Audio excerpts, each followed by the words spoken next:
anigoo ka mid ah dadka deegaanka Inaaf Madoobe ee gobolka Togdheer.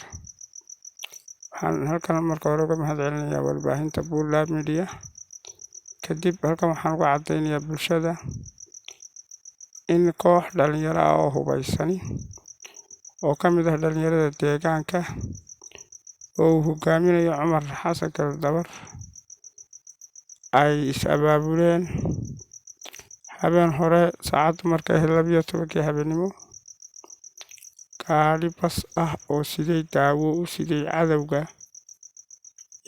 huwanta ah ee ka dagaalama Laascaanood iyo jiidaha kale.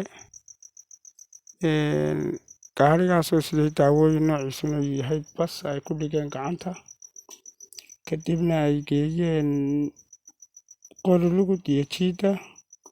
Gaariga uu gacanta ku haya hadda ciidan beeleedka Habar Jeclo. Daawadiisii iyo wixiisii iyo tixraaciisii markaan daba galnay waanu helnay xogtiisii in gaarigaasi uu daawada u siday maamulka Khaatumo.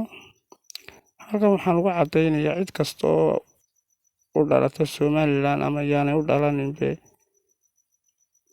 taageero siisa cadowga maamulka taagta daran lehee nabaddiidka ee Khaatumo in sidan si lamid ah aan ugu dhigayno gacanta.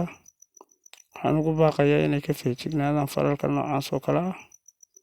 Waddadana dhalinyaradaasi ay ku hawlan yihiin iyo ciidamo dhalinyaro ah oo isxilqaamo kusoo jeeda beesha Habar Jeclo. Hawlgalkuna uu soconaya aanu kanoo keliya ku ekayn.